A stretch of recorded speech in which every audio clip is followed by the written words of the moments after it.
Hello everyone, welcome to chemistry TG channel. तो बेटा आज हम डिस्कस करेंगे अमाइन चैप्टर जो है हमारा क्लास 12 का जो रिएक्शन बेस्ड चैप्टर है, लास्ट चैप्टर है। इसके बाद हमारा बायोमोलिक्यूल है, उसमें इतना रिएक्शंस नहीं है, सिर्फ ग्लूकोज को फ्रक्टोज को लेके और जो डाइसेक्राइड उनको लेके रिएक्शन है। बाकी जो मोस्टली जो आपका रिएक्शन बेस्ड चैप्टर है क्लास 12 में वो आपका हैलो एल्केन हैलो एरीन है, अल्कोहल फिनोल ईथर है, aldehyde ketone acid and then last amine chapter जो है आपका ये रिएक्शन बेस्ड है। अच्छा, ज़्यादा बड़ा चैप्टर ये है नहीं अमाइन, इसमें ज़्यादा रिएक्शंस है नहीं, लेकिन जो भी रिएक्शंस है वो इंपॉर्टेंट है। नेमिंग रिएक्शंस इसमें आने वाली हैं, ठीक है। और ये जो चैप्टर है आपका नीट के लिए, बोर्ड के लिए, दोनों के लिए इंपॉर्टेंट है। जेई में भी यहाँ से क्वेश्चंस बनते हैं, ठीक है। बेसिक नेचर जो है अमाइंस की उस पर क्वेश्चंस बनते हैं और कार्बोलैमिन टेस्ट है उस पर क्वेश्चंस बनते हैं। तो काफ़ी अच्छे अच्छे रिएक्शंस है, काफ़ी अच्छे इसमें केमिकल टेस्ट भी दिए हुए हैं। और जो डाइजोनियम सॉल्ट की आप रिएक्शंस बीच बीच में पढ़ते हो वो एक साथ कवर होती है अमाइन के अंदर। तो चलिए इसको तैयार करते हैं बेटा अमाइन को। अच्छा, इसमें हम कोशिश करेंगे इसको वन शॉट जितना भी कवर हो सकता है इसमें अमाइन मैक्सिमम कवर करने की हम इसमें कोशिश करेंगे। तो सबसे पहले बात करते हैं that what are amine. Amine क्या होते हैं, ठीक है। अमाइन जो होते हैं हमारे, these are alkane derivatives of ammonia, ठीक है। These are alkane derivatives of ammonia, these are alkane derivatives of ammonia, alkane derivatives of ammonia।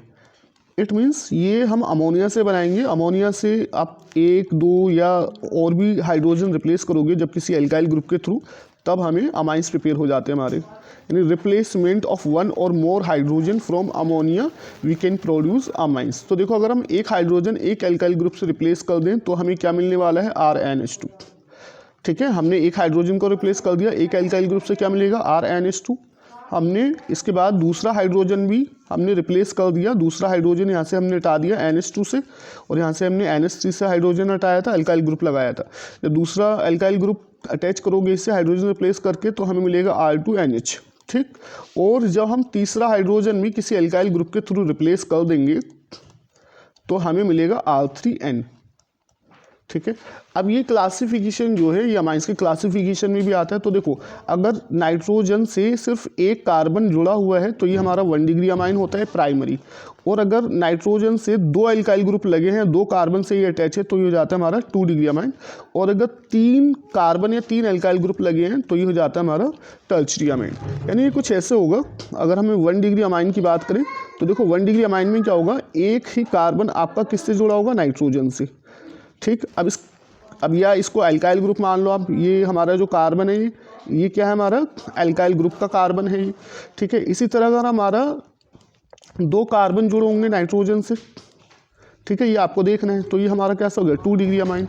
और अगर हमारा इस नाइट्रोजन से 3 कार्बन अटैच हो, यानी 3 एल्काइल ग्रुप अटैच हो, तो ये हमारा हो जाएगा 3 डिग्री अमाइन। तो डिग्री ऑफ अमाइन ऐसे देखा जाता है कि हमारा जो नाइट्रोजन है कितने कार्बन से अटैच है, उसी के बेसिस पर हम देखते हैं प्राइमरी, सेकेंडरी और टर्शियरी अमाइन। इसके अलावा हम अमाइंस में देख सकते हैं, अपने अमाइंस में हम अमाइंस हमारे एलिफेटिक और एरोमेटिक दोनों होते हैं, ठीक है। एलिफेटिक अमाइन में क्या होगा, एलिफेटिक अमाइन में तो कोई भी एल्काइल ग्रुप लगा होगा आपका, ठीक है। अमीनो ग्रुप से हमने जोड़ दिया, ये कोई भी एल्काइल ग्रुप लगा लो, मिथाइल, इथाइल, प्रोपाइल, तो ये हमारा अमाइन बनेगा एलिफेटिक। कैसा अमाइन बनेगा, एलिफेटिक। और अगर हमें एरोमेटिक अमाइन लेना है तो हमारा जो NH2 ग्रुप लगा होगा वो किसी बेंजीन से लगा होगा, ठीक है। ये हमारा बेंजीन से लगा होगा, ये हो जाएगा हमारा एरोमेटिक अमाइन। एक बेंजीन हो, 2 बेंजीन हो, 3 बेंजीन हो नाइट्रोजन से, तो हमारा कैसे हो जाएगा, एरोमेटिक अमाइन। इसके अलावा हमारे अमाइन सिंपल और मिक्स अमाइन भी होते हैं, ठीक है। इसके अलावा हमारे पास जो अमाइंस होते हैं वो हमारे होते हैं सिंपल और मिक्स अमाइन। तो देखो, सिंपल अमाइन में क्या होगा, सिंपल अमाइन की अगर हम बात करें, सिंपल अमाइन में हमारे पास आपका जो कार्बन या एल्काइल ग्रुप लगे होंगे वो सिमिलर होंगे, डिफरेंट एल्काइल ग्रुप नहीं लगे होंगे। ये सिंपल अमाइन है। या हम ये ले लें R2NH, ये भी सिंपल अमाइन है। या हम R3N ले लें, ये भी सिंपल अमाइन के अंदर आएगा, क्योंकि जो भी एल्काइल ग्रुप हैं वो सब क्या है, हमारे इसमें सिमिलर हैं, ठीक है। और अगर हम बात करें मिक्स्ड अमाइन की, मिक्स्ड अमाइन में आपके जो एल्काइल ग्रुप होंगे वो डिफरेंट होंगे।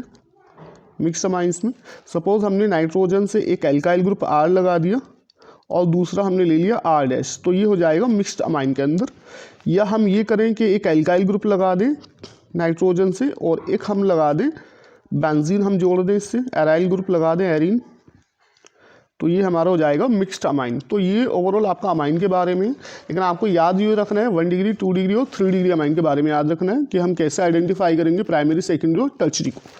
अब इसके बाद हम बात करेंगे, कुछ पॉइंट्स हैं आपके, जैसे अगर हम बात करें इसमें एड्रीनेलिन जो है हार्मोन है, ये एड्रीनेलिन, ठीक है, एड्रीनेलिन एक हार्मोन है और एक ड्रग है हमारे पास, एक ड्रग होती है इफेड्रिन, ठीक है, एक ड्रग होती है इफेड्रिन। तो ये बस आपका क्वेश्चन बन सकता है, एमसीक्यू में बन सकता है ये क्वेश्चन। तो इसमें जो अमीनो ग्रुप प्रेजेंट होता है वो 2 डिग्री अमीनो ग्रुप प्रेजेंट होता है, ठीक है, ये आपको याद रखना है, this contain 2 degree amino group, ठीक है बेटा।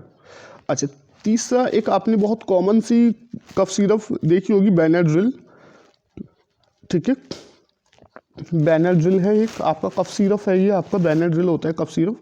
अच्छा, इसमें जो होता है इसमें टर्शरी अमीनो ग्रुप प्रेजेंट होता है, इसमें होता है टर्शरी अमीनो ग्रुप, ठीक है। और एक आपका सॉल्ट होता है नोवासिन, ठीक है, ये आपका यूज होता है डेंटिस्ट्री में एज एनेस्थेटिक इन डेंटिस्ट्री, यानी जो डेंटिस्ट होते हैं वो एज ए एनेस्थीसिया इसको यूज़ करते हैं नोवासिन को, ठीक है, जो डेंटिस्ट यूज़ करते हैं एनेस्थीसिया में वो नोवासिन को यूज़ करते हैं। ये आपका नाइट्रोजन कंटेनिंग कंपाउंड है, ठीक है, अमाइंस में आता है ये। तो ये बात हो गया। नेक्स्ट इसमें हम बात करेंगे अब स्ट्रक्चर ऑफ अमोनिया को लेके, structure of ammonia, sorry structure of amine, structure of amine. तो जो स्ट्रक्चर ये किससे ड्राइव हुए हमारे, ये ड्राइव हुए हमारे किससे, अमोनिया से। तो जो स्ट्रक्चर अमोनिया का होता है सेम वैसा ही स्ट्रक्चर हमारा किसका होता है, अमाइंस का होता है। और जो हमारा अमोनिया होता है NH3, इसका स्ट्रक्चर कुछ इस तरह से होता है, एक इसमें अनशेयर्ड इलेक्ट्रॉन पेयर होता है और इसमें बाकी 3 हमारे क्या लगे हैं, या हाइड्रोजन, ठीक है। तो कैसे स्ट्रक्चर है, पिरामिडल, ठीक है, पिरामिडल स्ट्रक्चर है। और हाइब्रिडाइजेशन कैसा है इसका, sp3 हाइब्रिडाइज है। सिमिलर अगर आप एल्कीन का स्ट्रक्चर, अमाइंस का स्ट्रक्चर देखना चाहोगे, ठीक है, अमाइंस में भी क्या होता है, एक नाइट्रोजन पे एक लॉन पेयर होता है, बाकी ये हमने क्या ऐड कर दिया बेटा इसमें, ये आपके अल्काइल ग्रुप लगे। तो यहाँ भी नाइट्रोजन जो होता है वो sp3 हाइब्रिडाइज होता है। और अमाइंस का शेप भी कैसा होता है, अमाइंस का शेप भी पिरामिडल ही होता है, ठीक है, ये भी कैसा होता है, पिरामिडल। बट इसमें एक बात जो है, पॉइंट ये है कि यहाँ जो बॉन्ड एंगल होता है अमाइंस का, bond angle of amine,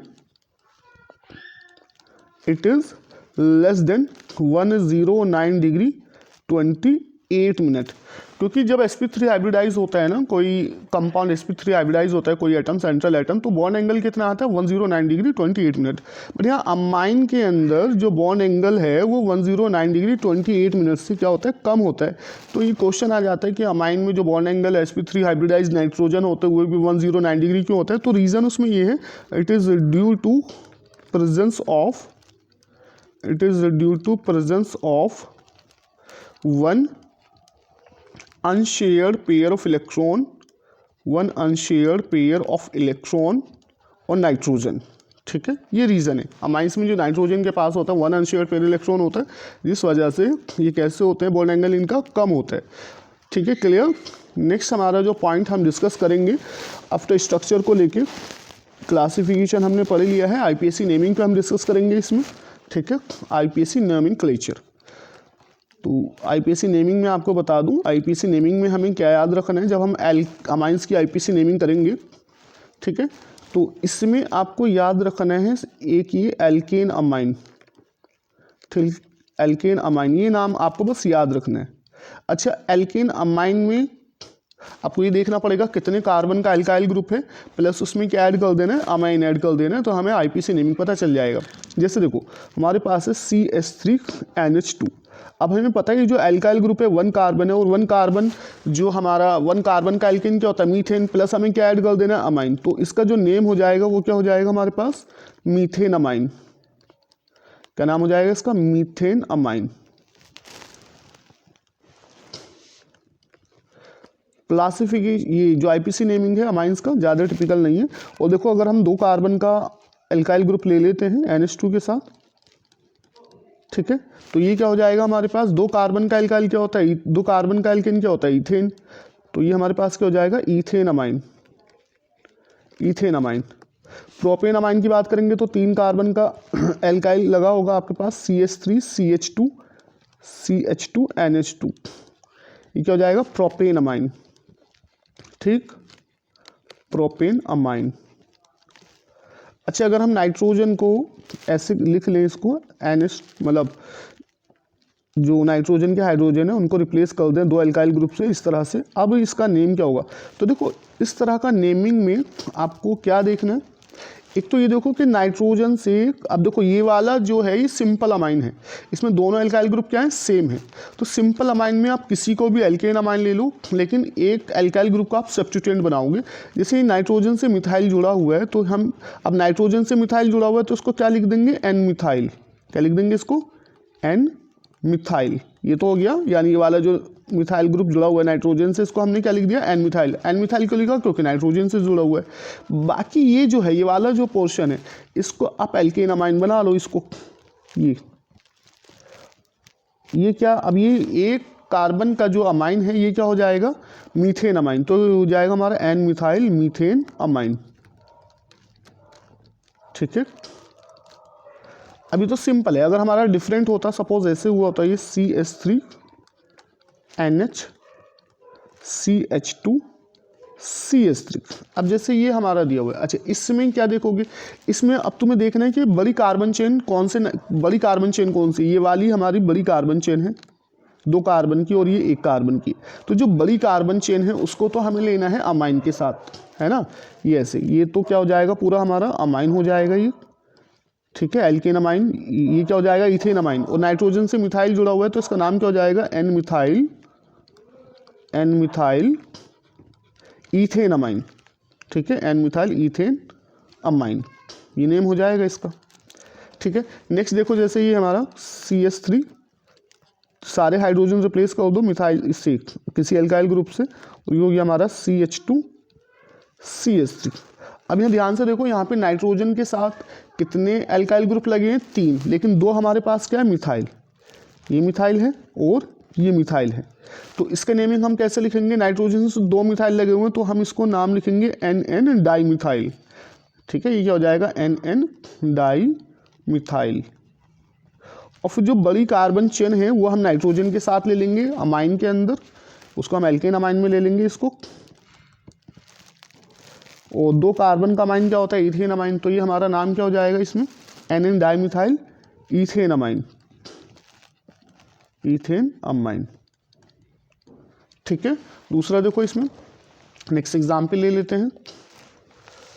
like हमारे पास ये है CH3 NH CH CH3 CH2 CH3, ठीक है।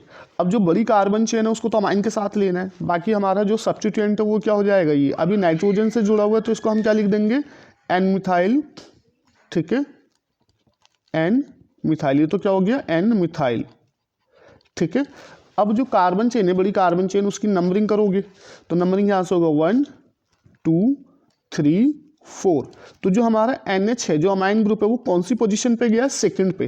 तो अब क्या लिखेंगे, एन मिथाइल, 4 कार्बन का एल्केन क्या हो जाएगा, ब्यूटेन, ब्यूटेन, ठीक है। और सेकंड पोजीशन पे हमारा अमाइन है तो हम लिख देंगे ब्यूटेन 2 अमाइन। तो इस तरह से हम क्या कर सकते हैं, इनकी IPC नेमिंग कर सकते हैं, ठीक है बेटा। जैसे ये हमारे पास बेंजीन है, चलो बेंजीन का ले लेते हैं एग्जाम्पल। और ये हमारे पास हो गया NHCS3। अब इसका नेमिंग करना है तो देखो हमारे पास ये वाला जो ग्रुप है पूरा, ये बड़ा ग्रुप है हमारा, ये बड़ा ग्रुप है जो हम नाइट्रोजन के साथ लेंगे, ये हो गया हमारा बेंजीन अमाइन, ठीक है। और ये नाइट्रोजन से मिथाइल जुड़ा है तो इसका नाम क्या हो जाएगा, एन मिथाइल, एन मिथाइल। और ये हो जाएगा हमारे पास, जब बेंजीन से कोई अमाइन ग्रुप लगाओ तो उसको हम लिखते हैं बेंजीन अमाइन। तो ये हो गया हमारे पास एन मिथाइल बेंजीन अमाइन। तो आप NCERT में जो भी इंटेक्स क्वेश्चन हैं या आपके जो एक्सरसाइज में दिया हुआ है आईपीसी नेमिंग, ठीक है। तो वो सब आप कंप्लीट कर लेना अपनी आईपीसी नेमिंग। नेक्स्ट इसमें हम डिस्कस करेंगे आफ्टर आईपीसी नेमिंग, इसमें हम लोग पढ़ेंगे method of preparation of amines, ठीक है। Method of preparation, methods of preparation of amines. तो देखो मेथड्स ऑफ प्रिपरेशन की अगर हम डिस्कस करें, ज़्यादा इसमें मेथड ऑफ प्रिपरेशन है नहीं, ठीक है। ऐसे नहीं कि बहुत सारे मेथड ऑफ प्रिपरेशन है, लेकिन जो भी हैं आपके वो आप देख लो। फर्स्ट मेथड इसमें क्या है, हम बनाते हैं by reduction of nitro compound, by reduction of nitro compound. Nitro compound के रिडक्शन से क्या बनाते हैं हम, अमाइन प्रिपेयर करते हैं, ठीक है।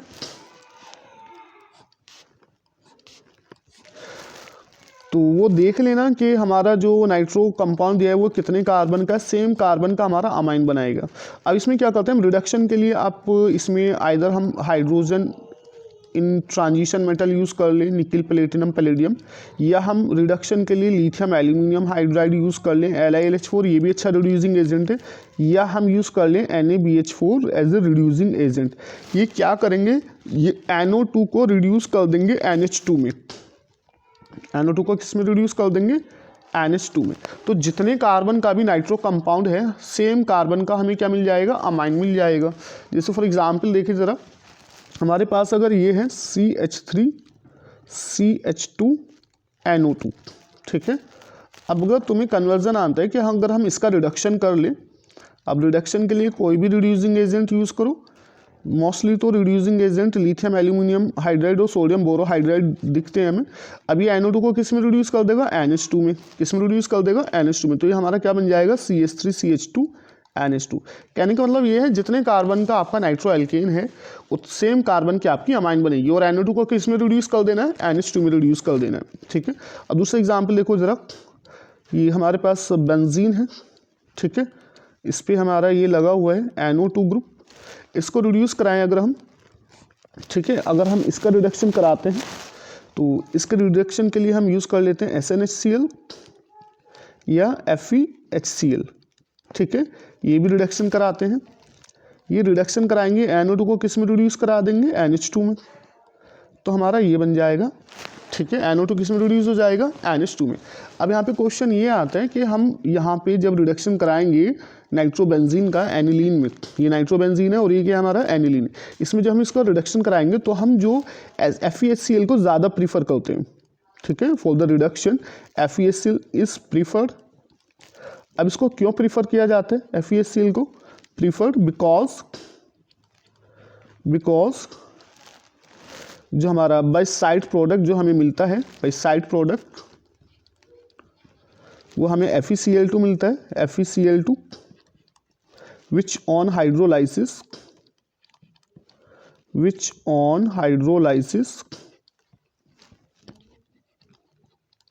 gives HCl। अब इस रिएक्शन में क्या होता है, जब FeHCl के साथ रिएक्शन कराया हमने तो जो हमारे साइड प्रोडक्ट में मिला था FeCl,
कोड के लिए भी, ठीक है। अब इस हॉफमैन ब्रोमाइड डिग्रेडेशन रिएक्शन में क्या होता है, हमारे पास जो अमाइड होता है, पहले इस रिएक्शन को समझ लो। हमारे पास जो अमाइड होता है RCONH2, उसका रिएक्शन हम कराते हैं ब्रोमीन के साथ, Br2 ब्रोमीन के साथ, प्लस अल्कलाइन मीडियम में कराते हैं। 4 मॉलिक्यूल्स हम यहाँ लेते हैं बेस के, और ये क्या करेगा, ये जो रिएजेंट है ये आपका जो अमाइड है ये अमाइन में कन्वर्ट कर देगा इसको, लेकिन यहाँ पे जो अमाइन बनेगा वो 1 कार्बन लेस बनेगा। ये इम्पॉर्टेंट है। अगर आपको 1 carbon less alkyne 1 carbon less amine बनाना है तो हम प्रीफर करेंगे हॉफमैन ब्रोमाइड डिग्रेडेशन रिएक्शन को, ठीक है। इसमें क्या करना है, इसमें ये जो हमारे पास कार्बन है CO ग्रुप जो है ये सिर्फ ये इसमें हमें हटा देना है अमाइड से, और हमारा क्या बन जाएगा RNH2 1 कार्बन लेस हमारा अमाइन बन जाएगा, 1 कार्बन लेस अमाइन हमारा तैयार हो जाएगा, ठीक है। सपोज हमारे इसमें रिएक्शन में हम बेंजामाइड ही अगर ले लेते हैं, ठीक है, हमारे पास ये है CONH2, ठीक, और हम हॉफमैन ब्रोमाइड डिग्रेडेशन रिएक्शन करा रहे हैं, ब्रोमीन के साथ ट्रीट करा रहे हैं इन प्रेजेंस ऑफ बेस। अब KH ले लो या NaOH ले लो, तो यहाँ पे हमें क्या करना है, हमें जो कार्बन है ये CO ग्रुप है इसको हटाना है बस, ठीक है, इसको हटाना है बस हमें, और ये हमारा क्या बन जाएगा, हमें क्या मिल जाएगा, जब CO हटा दोगे 1 कार्बन लेस अमाइन मिलेगा हमें एनिलीन NH2। अच्छा, इसमें जो साइड प्रोडक्ट बनेंगे वो ये बनेगा साइड प्रोडक्ट 2 KBr, ठीक है, प्लस 2H2O प्लस K2CO3। इन जो CO निकला है वो कार्बोनेट की फॉर्म में निकलेगा। इस साइड प्रोडक्ट हैं आपके 2 KBr plus 2H2O plus K2CO3, ठीक है। ये इंपॉर्टेंट रिएक्शन है आपका Hoffmann bromide degradation reaction. Suppose हमारे क्वेश्चन ये दिया गया है, हमारे पास क्वेश्चन ये है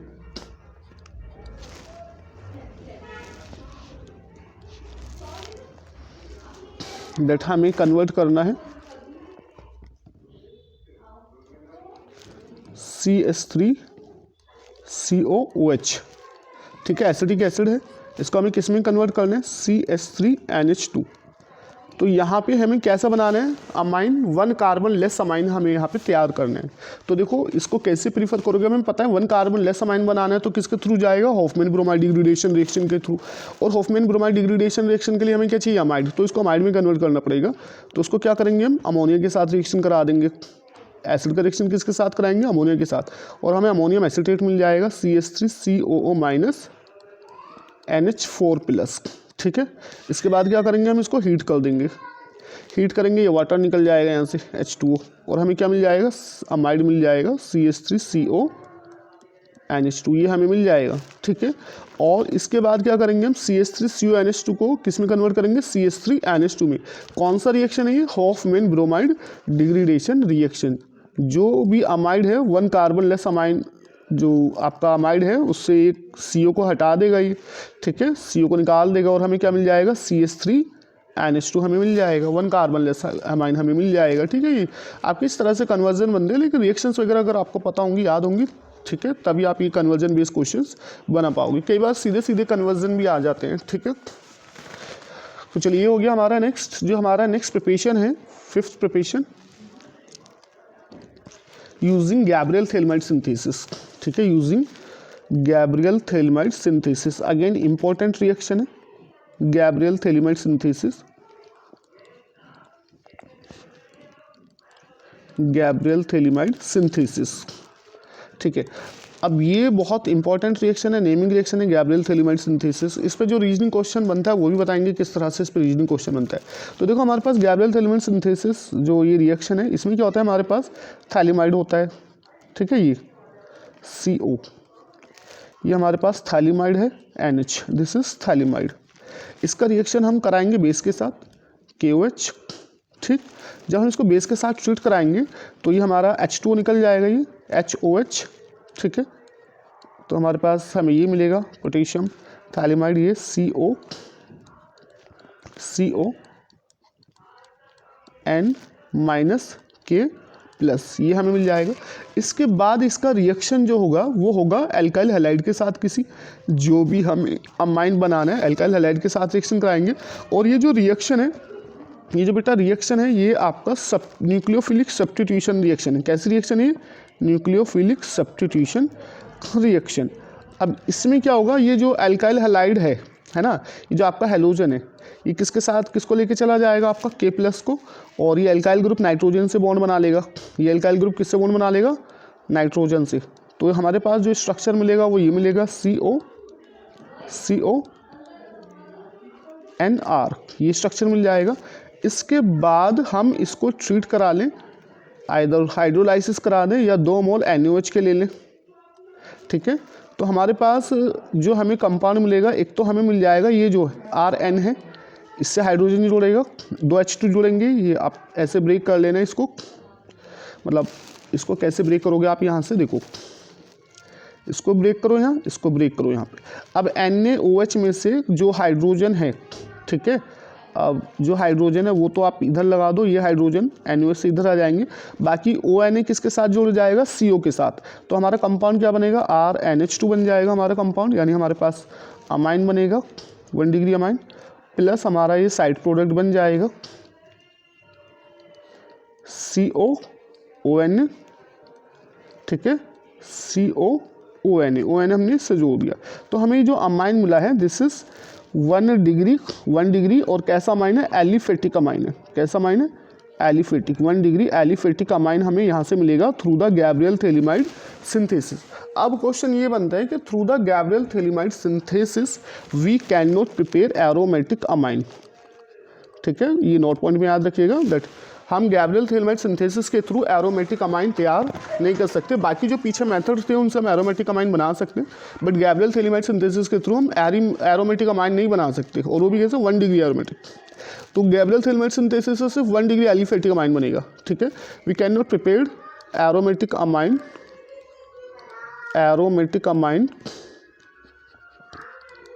can not be prepared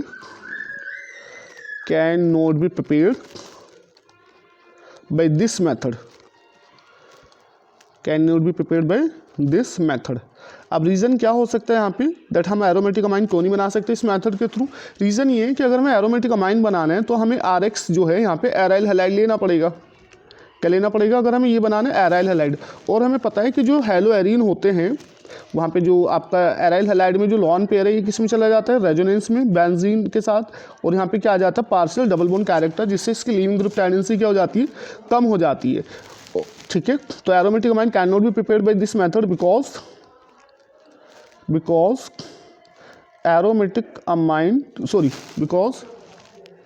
aryl halide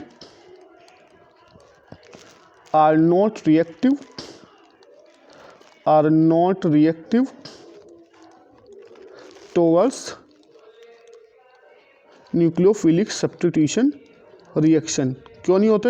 ये हैलोएरीन में भी आपने पढ़ा है। क्यों? क्योंकि जो हैलोजन है वो क्या बना लेता है? रेजोनेंस की वजह से पार्शियल डबल बॉन्ड बना लेता है, जिससे बॉन्ड स्ट्रॉन्ग हो जाता है और उसकी लिविंग ग्रुप टेंडेंसी क्या हो जाती है? कम हो जाती है। इसलिए हम एरोमेटिक अमाइन इससे नहीं तैयार कर सकते। नेक्स्ट जो हमारा मेथड है, इसमें 6 मेथड है अमाइन बनाने के लिए। बाय हॉफमैन अमोनोलाइसिस मेथड,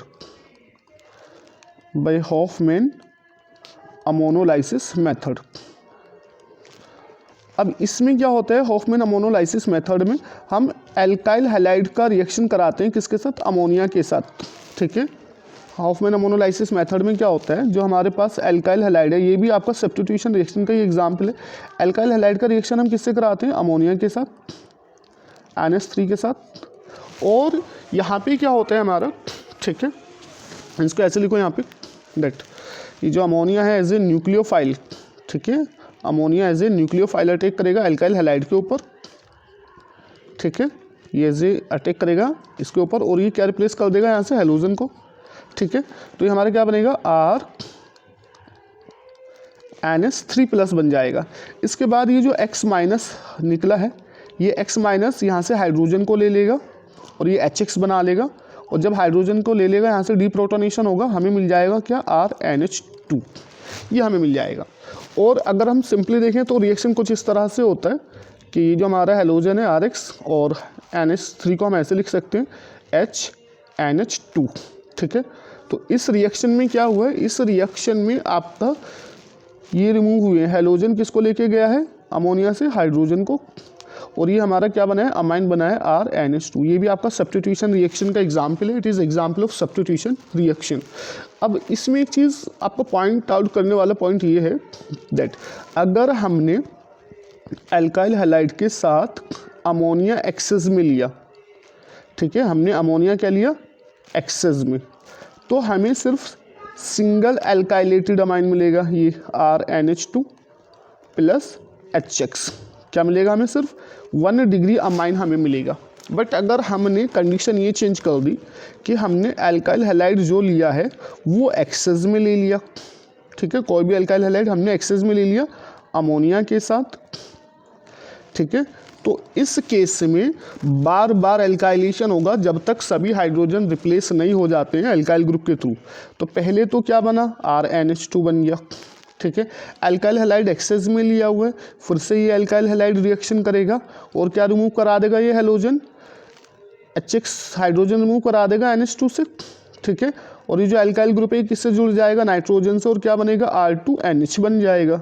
अब R2NH में एल्काइल हैलाइड एक्सेस में लिया हुआ, फिर से सेम रिएक्शन होगा, यानी हाइड्रोजन रिप्लेस हो जाएगा किससे, हेलोजन से, HX रिमूव हो जाएगा, और ये एल्काइल ग्रुप किससे जुड़ जाएगा, नाइट्रोजन से, हमारा क्या बन जाएगा, R3N, और फिर से एल्काइल हैलाइड रिएक्शन करेगा, फिर से एल्काइल हैलाइड रिएक्शन करेगा, और लेकिन इस बार क्या होगा, इस बार हमें मिलेगा R4N पॉजिटिव X माइनस, हमें मिलेगा ये क्वाटरनरी अमोनियम सॉल्ट, क्या मिलेगा, क्वाटरनरी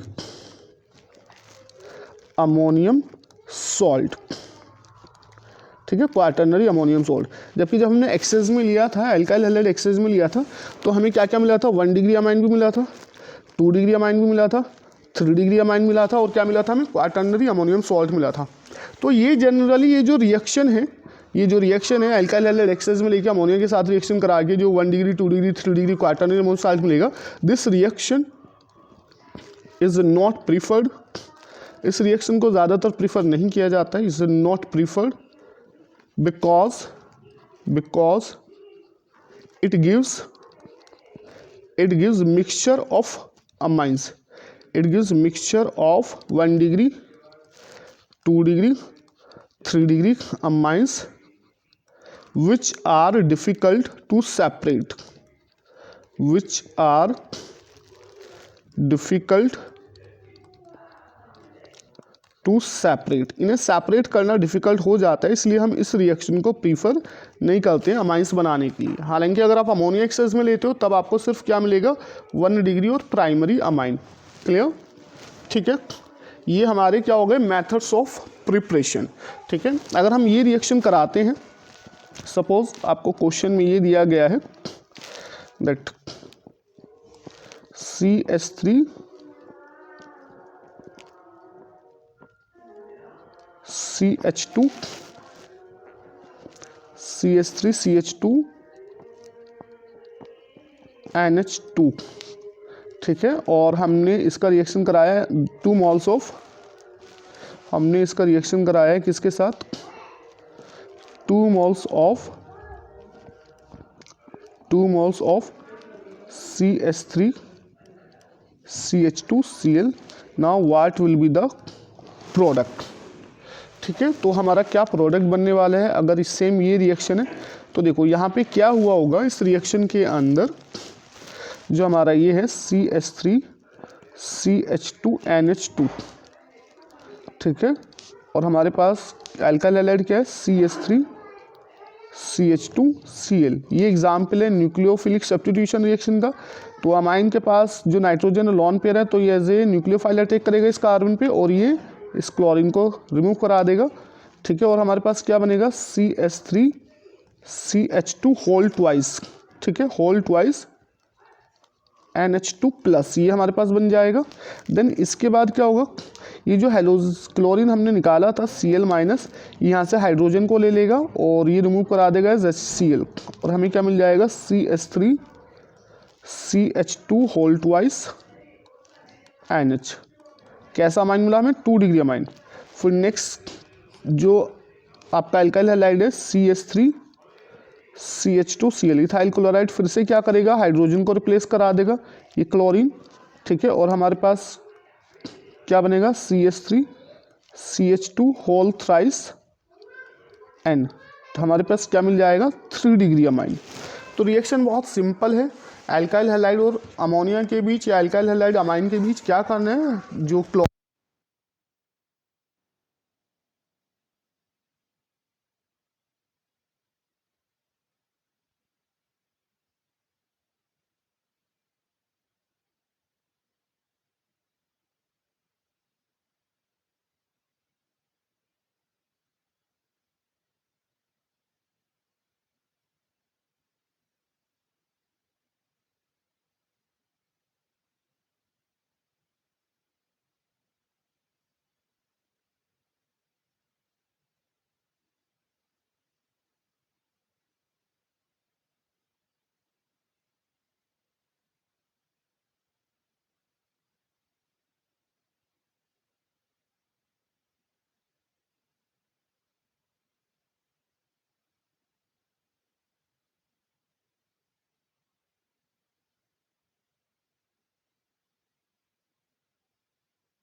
जो है वो एलिफेटिक अमाइन से लेस बेसिक क्यों होते हैं? तो वो किस पे डिपेंड कर रहा है हमारा बेसिक नेचर? डिपेंड किस पे कर रहा है हमारा बेसिक नेचर? डिपेंड कर रहा है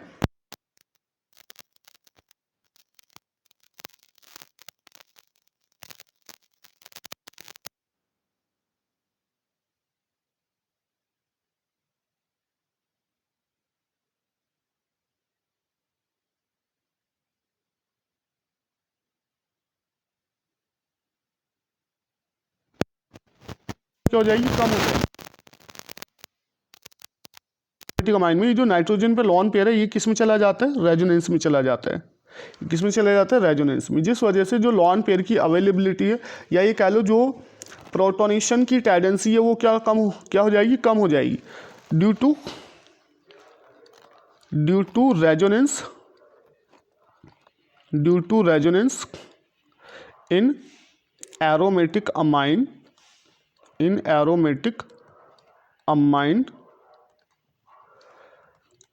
the tendency to donate lone pair of electron decrease, so basic nature decrease। so basic nature क्या हो जाएगी? डिक्रीज कर जाएगी। जबकि अल्काइल ग्रुप में क्या है, कोई रेजोनेंस नहीं है, ऊपर से जो अल्काइल ग्रुप है वो प्लस आई इफेक्ट शो कर रहा है, वो नाइट्रोजन पे ये अगर इलेक्ट्रॉन डेंसिटी को इंक्रीज कर रहा है, जिस वजह से इसका बेसिक नेचर क्या हो रहा है? इंक्रीज हो रहा है। ठीक है, 12 समझ में। एरोमेटिक अमाइंस में जो नाइट्रोजन के पास लॉन पेयर है वो रेजोनेंस में चला जाता है, जिस वजह से इलेक्ट्रॉन पेयर की जो अवेलेबिलिटी है नाइट्रोजन पे वो क्या हो गई? कम हो गई, क्योंकि लॉन पेयर किसके साथ भी हो गया? बेंजीन में डिलोकलाइजेशन में चला गया। ठीक है, through the plus M effect. तो जिस वजह से इसका बेसिक नेचर भी एरोमेटिक अमाइन का क्या हो गया? एलिफेटिक अमाइन से कम हो जाता है। ठीक है, अब यहाँ पे जो बेसिक स्ट्रेंथ है वो डिपेंड करती है, basic strength depend on KB value, यानी जो बेसिक स्ट्रेंथ है वो डायरेक्टली प्रोपोर्शनल होती है केबी के और इन्वर्सली प्रोपोर्शनल होती है किसके? पी केबी के। ठीक, तो क्वेश्चन जो सबसे ज़्यादा यही आता है question, that explain Y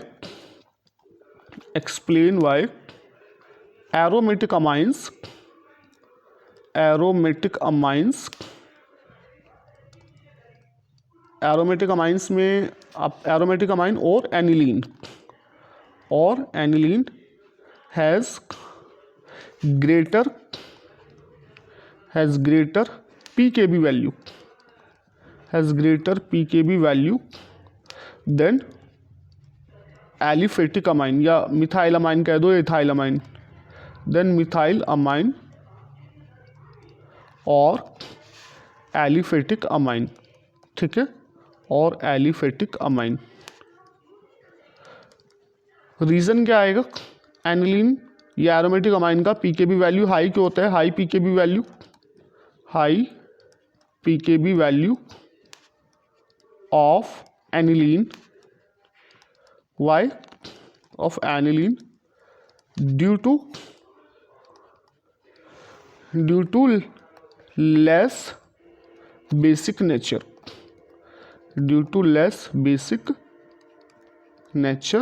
than aliphatic amine.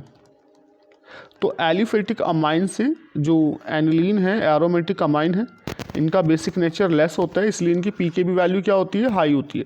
भाई अगर बेसिक नेचर डिक्रीज होता है तो पीकेबी वैल्यू क्या करेगी? राइज करेगी, क्योंकि दोनों कैसे? इनवर्सली प्रोपोर्शनल है। क्लियर? ठीक है बेटा। अब नेक्स्ट इसमें क्या है? That order of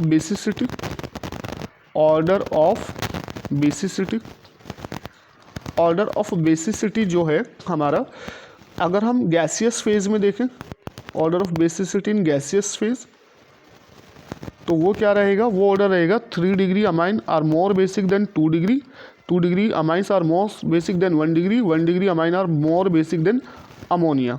reason due to plus I effect. यहाँ पे क्या अप्लाई हो रहा है हमारा? Plus I effect. तो 3 डिग्री अमाइन में प्लस आई इफेक्ट ज़्यादा होता है इन कंपैरिजन टू 2 डिग्री।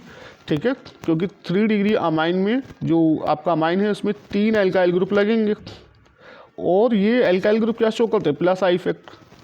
तो जिस वजह से इसका जो इलेक्ट्रॉन डेंसिटी होगा नाइट्रोजन पे वो क्या होगा? वेरी हाई होगा in comparison to 2 degree. 2 degree में 2 एल्काइल ग्रुप हैं जो इलेक्ट्रॉन डेंसिटी को इंक्रीज करेंगे, ठीक है।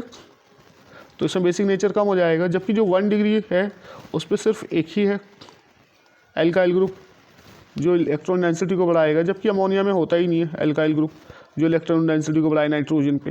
तो 3 डिग्री अमाइन जो होते हैं वो ज़्यादा बेसिक होते हैं than 2 degree, 3 degree, 2 degree, 1 degree and ammonia. तो 3 डिग्री में जो नाइट्रोजन पे इलेक्ट्रॉन डेंसिटी ज़्यादा है due to plus I effect, more plus I effect of more alkyl group, that's why electron density is very high and जो electron pair donate करने की tendency है वो इंक्रीज़ कर जाएगी, इसलिए बेसिक नेचर इंक्रीज़ कर जाएगा। दूसरा यहाँ पे हमारा जो एक ऑर्डर है, order of basic nature, order of basic nature in gaseous phase, order of basic nature in in aqueous medium. अब ये वाला क्वेश्चन, ये वाला जो पॉइंट है ये आपको याद रखना है, यहाँ से बहुत क्वेश्चंस बनते हैं आपके मेडिकल्स में भी, कॉम्पिटिटिव एग्जाम्स में भी और बोर्ड में भी आपका क्वेश्चन आएगा order of basic nature in aqueous medium. तो देखो एक्वस मीडियम में जो बेसिक नेचर है वो डिपेंड करेगी, basic nature depends on, basic nature depends on, gases phase में तो किस पे डिपेंड कर रही है, सिर्फ और सिर्फ प्लस आई इफेक्ट पे, जबकि बेसिक नेचर जो है एक्वस मीडियम में डिपेंड करेगी प्लस आई इफेक्ट, ठीक है, प्लस आई इफेक्ट इस पर भी डिपेंड करेगा, प्लस वो डिपेंड करेगा सॉल्वेशन पे, एक्वस मीडियम की बात हो रही है तो सॉल्वेशन पे भी डिपेंड करेगा, यानी कितने वाटर मॉलिक्यूल अमोनिया को गैदरिंग कर रहे हैं उस पर भी डिपेंड करेगा। तीसरा डिपेंड करेगा ये स्टेरिक हिंड्रेंस पे, कि अगर अमाइंस में स्टेरिक हिंड्रेंस इंक्रीज हो रहा है तो जो न्यूक्लियोफाइल का अटैक करने का टेंडेंसी वो कम हो जाएगा, प्रोटोनेशन का टेंडेंसी कम हो जाएगा, न्यूक्लियोफाइल में प्रोटोनेट करने की टेंडेंसी कम हो जाएगी अगर स्टेरिक हिंड्रेंस बढ़ रही है, ठीक है। तो प्लस आई इफेक्ट में तो हमारा क्या है, प्लस आई इफेक्ट के बेसिस पे देखें तो हमारा क्या होता है, 3 डिग्री मोर बेसिक होता है देन 2 डिग्री, ठीक है। अगर हम प्लस आई इफेक्ट को कंसिडर करें, हमारा ये तो ऑर्डर आया था that 3 degree is more basic than 2 degree, 2 degree is more basic than 1 degree. और जो सॉल्वेशन है, सॉल्वेशन भी हमारा, सॉल्वेशन का बात करें तो 1 degree greater than 2 degree greater than 3 degree, क्योंकि सॉल्वेशन में भी अगर number of alkyl group increase होंगे तो सॉल्वेशन करने की टेंडेंसी कम हो जाएगी। स्टेरिक हिंड्रेंस का भी सेम केस है, अगर स्टेरिक हिंड्रेंस बढ़ेगा तो प्रोटोनेशन होने की टेंडेंसी कम हो जाएगी, ठीक है। तो अब तीनों का कंबाइंड इफेक्ट को अगर हम कंसिडर करें तो तीनों के बेसिस पे on the basis of combined effect, ठीक है, तीनों का कंबाइंड इफेक्ट देखिए, on the basis of combined effect of these three factors, ठीक है, ऑर्डर ऑफ बेसिसिटी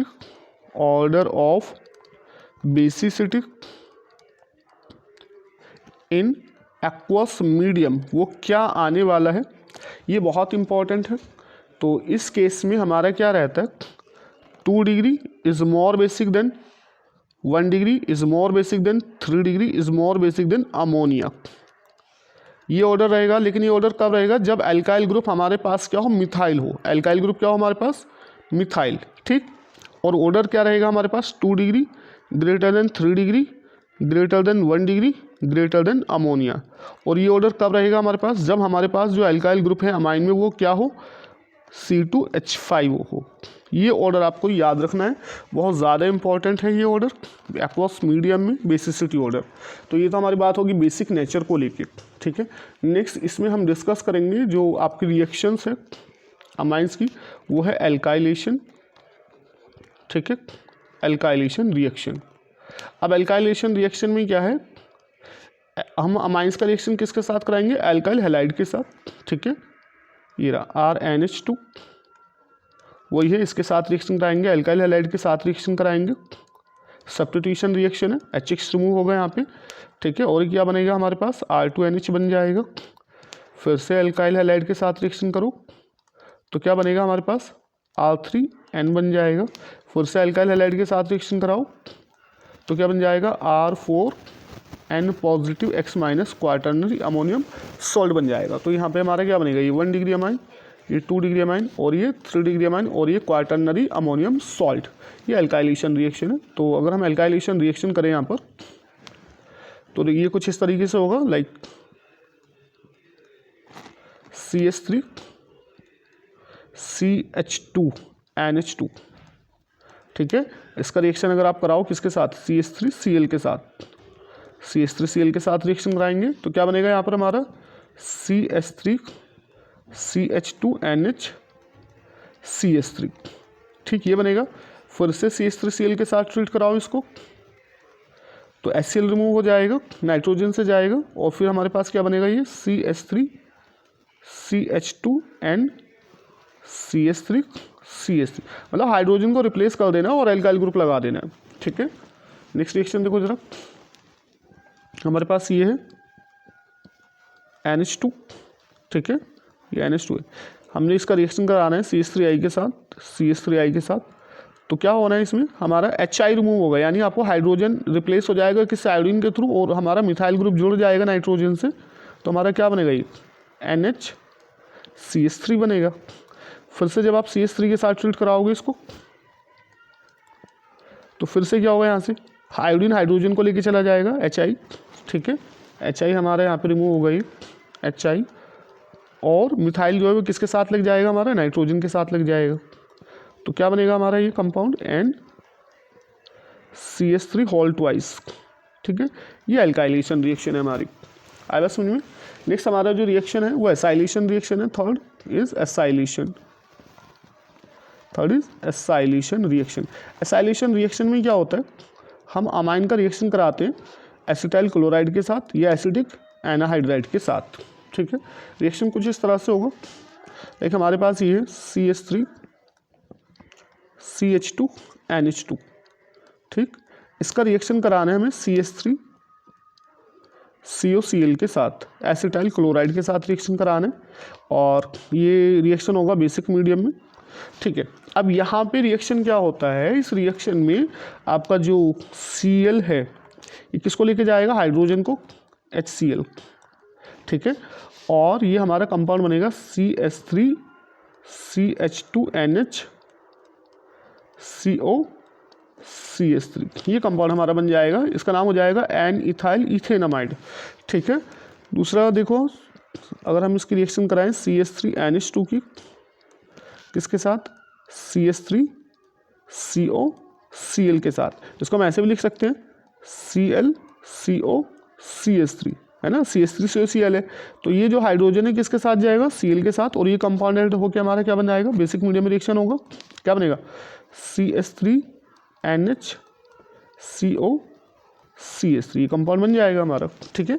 अब देखो जरा, हमारे पास एनिलीन है, एनिलीन है ये NH2, ठीक है, NH2, इसका रिएक्शन अगर हम कराएंगे एसिटाइल क्लोराइड के साथ CH3 COCl, again basic medium में रिएक्शन होगा। बेसिक मीडियम में क्यों कराते हैं, क्योंकि यहाँ से जो HCl निकला है वो हाईली एसिडिक होता है, तो इसको न्यूट्रलाइज करने के लिए बेस हम यूज़ करते हैं।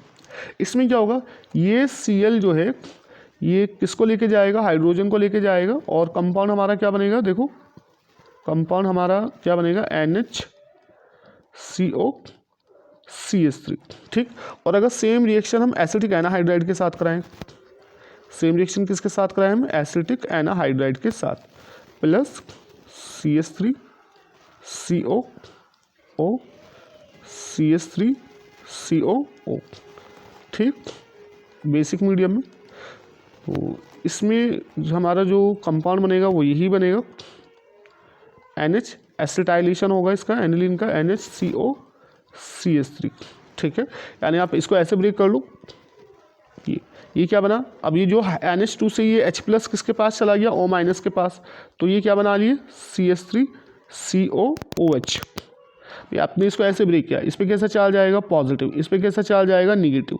NH2 से हमने हाइड्रोजन को किसके साथ ले गए, ऑक्सीजन के साथ, O- के साथ, तो बन गया एसिड, और बाकी जब हाइड्रोजन यहाँ से गया NH- आया, ये इस पर अटैक कर गया नाइट्रोजन पे, तो हमारा ये कंपाउंड हमें मिल के आएगा एसिटाइलेशन में, ठीक है। अच्छा, इसमें क्या है, एक रिएक्शन एसिटाइलेशन में, इस रिएक्शन को हम बोलेंगे बेंजोइलेशन। अब बेंजोइलेशन कौन सी रिएक्शन होगी, दैट हमने एलिफेटिक अमाइन लिया है, क्या लिया हमने, एलिफेटिक अमाइन, बट हमने जो क्लोराइड है वो बेंजोइल क्लोराइड अगर हमने ले लिया है C6H5COCl, बेंजोइल क्लोराइड, अगर हमने बेंजोइल क्लोराइड लिया हुआ है, बेंजोइल क्लोराइड, और हम एलिफेटिक अमाइन के साथ रिएक्शन करा रहे हैं इसका, तो हमारा जो कंपाउंड बनेगा वो यही बनेगा RNHCO(C6H5 + HCl), ठीक है, बेसिक मीडियम में। और अगर दोनों एरोमेटिक हैं तो इसको बोलते हैं स्कॉटन बोमेन रिएक्शन, स्कॉटन बोमेन रिएक्शन, जब हमारे दोनों एरोमेटिक हो। एरोमेटिक मीन्स ये भी एरोमेटिक है हमारा एनिलीन NH2, और ये भी हमने एरोमेटिक लिया हुआ है ClCO(C6H5), ठीक है।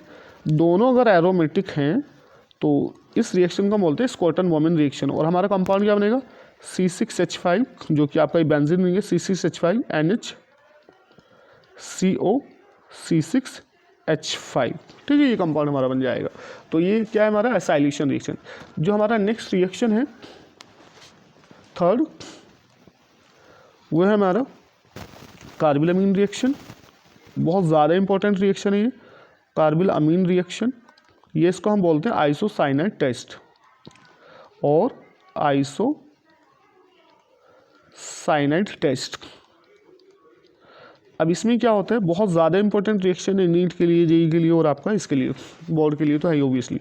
कार्बिल अमीन रिएक्शन है आइसोसाइनाइड टेस्ट में क्या होता है, जो हमारे पास 1 डिग्री अमाइन है, पहले तो याद रखो it is for 1 degree amine only. ये किसके लिए है, सिर्फ और सिर्फ 1 डिग्री अमाइन। अब वो चाहे एलिफेटिक हो या एरोमेटिक, दोनों के लिए काम करेगी, ठीक है, एलिफेटिक एरोमेटिक 1 डिग्री अमाइन। लेकिन तो इसमें क्या होता है, जो हमारे पास 1 डिग्री अमाइन होता है RNH2, इसका जब हम रिएक्शन कराएंगे क्लोरोफॉर्म के साथ, ठीक है, क्लोरोफॉर्म के साथ ट्रीट कराएंगे इन अल्कोहलिक मीडियम, तो ये जो हमारा NH2 है ये कन्वर्ट हो जाएगा NC में। हमारा क्या बन जाएगा isocyanide, alkyl isocyanide plus 3KCl plus 3H2O, ये साइड प्रोडक्ट हमारे बनेंगे। कहने का मतलब ये, अगर हमारे पास 1 डिग्री अमाइन है तो NH2 को ये किस में कन्वर्ट कर देगा, आइसोसाइनाइड में। ये कार्बिल अमीन रिएक्शन है, आइसोसाइनाइड टेस्ट बोलते हैं। ये फाउल स्मेलिंग कंपाउंड बनता है, जो आइसोसाइनाइड बना है ये isocyanide, this is foul smelling compound, bad smelling compound होता है आइसोसाइनाइड, एल्काइल आइसोसाइनाइड, ठीक है। जैसे सपोज अगर हम ये लेते हैं CH3CH2NH2, इसका रिएक्शन अगर हम कराने लगे क्लोरोफॉर्म के साथ CHCl3 in presence of base, तो आपको क्या करना है, ये NH2 को आपको किस में कन्वर्ट करना है, NC में, ठीक है। ये हमारा बनेगा CH3CH2NC, आइसोसाइनाइड बनेगा, ठीक। इसी तरह अगर हमारा एरोमेटिक अमाइन एनिलीन ले लें हम, एनिलीन NH2, इसका रिएक्शन अगर हम कार्बिल अमीन रिएक्शन कराने लगे, आइसोसाइनाइड टेस्ट कराने लगे, इसके केस में भी यही होगा कि जो NH2 है अमीनो ग्रुप, ये किस में कन्वर्ट हो जाएगा, आइसोसाइनाइड में, तो हमारा बेंजीन आइसोनाइट्राइल बन जाएगा ये हमारा, ठीक है। ये कंपाउंड बनेगा कार्बिल अमीन रिएक्शन में, याद रखिएगा। फॉर एग्जांपल अगर हमें क्वेश्चन ये दे दिया जाए दैट कन्वर्ट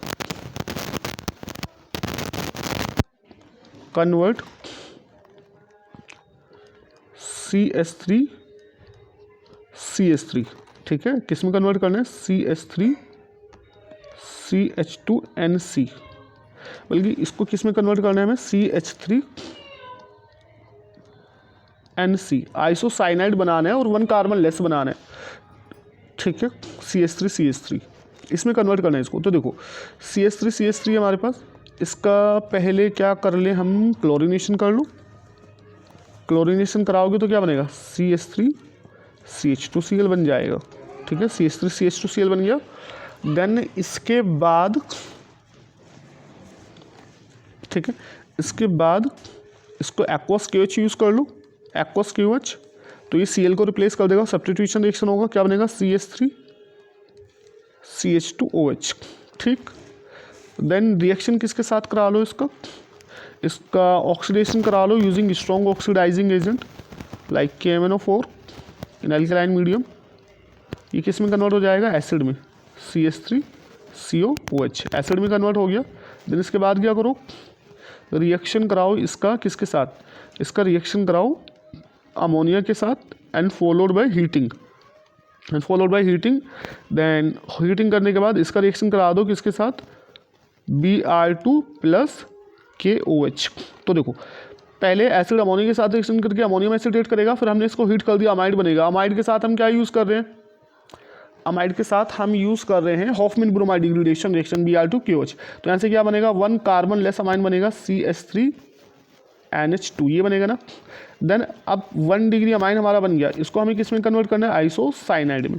तो क्या करेंगे अब, carbonyl reaction CHCl3 plus KOH, और ये किस में कन्वर्ट हो जाएगा हमारा, आइसोसाइनाइड में। ठीक है, कन्वर्जन समझ में आया। नेक्स्ट देखो जरा, ये कन्वर्जन है हमारा, दैट कन्वर्ट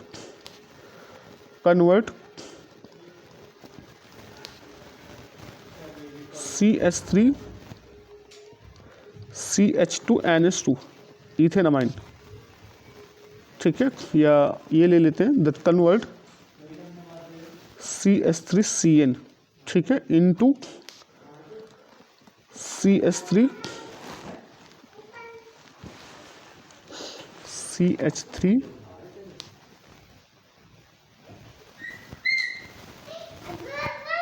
CH2 NHCH3, यानी ये हमारा हमें बनाना है 2 डिग्री अमाइन। ठीक है, 2 डिग्री अमाइन हमें तैयार करना है। तो देखो कैसे कन्वर्ट करोगे 2 डिग्री अमाइन को। पहले हमारे पास CH3CN है, मिथाइल साइनाइड है, इसका अगर हम रिडक्शन कर दें using LiLH4 followed by hydrolysis, इसके रिडक्शन से क्या बनेगा, CH3 CH2NH2, ये बन गया 1 degree amine. Then isocyanide test कराओ, रिएक्शन कराओ इसके साथ CHCl3 प्लस KOH, इसके साथ ट्रीट कराओगे तो क्या बनेगा, आइसोसाइनाइड बनेगा CH3 CH2NC, आइसोसाइनाइड बन गया नहीं। अब इस आइसोसाइनाइड का करा दो फिर से रिडक्शन। ठीक है, फिर से क्या करा दो, इसका रिडक्शन। अब रिडक्शन से क्या होगा, ये रिड्यूस हो जाएगा NC किस में, NHCH2 में, NHCH2, और ये हमें क्या मिल गया, 2 डिग्री अमाइन मिल गया हमें। ठीक है, ये कन्वर्जन है। तो ये कुछ कन्वर्जन है दैट आपको याद तभी हो पाएंगे जब आपको रिएक्शंस अच्छे से आती होंगी। ठीक है, बाकी आपके इस कन्वर्जन ज़्यादा टिपिकल आते नहीं है, सीधे सीधे कन्वर्जन आते हैं, 2 और 3 स्टेप्स कन्वर्जन आपके आते हैं, बट नीट में या जेई में इस तरह के कन्वर्जन आपके बन सकते हैं। ठीक है, ये हमारी कौन सी रिएक्शन होगी, कार्बिल अमीन रिएक्शन। ठीक है, फोर्थ रिएक्शन हमारी जो है आफ्टर कार्बिल अमीन रिएक्शन, हमारा जो नेक्स्ट रिएक्शन है इसमें वो है reaction with diazonium diazotization. Next reaction हमारे पास जो है वो है डाइजोटाइजेशन।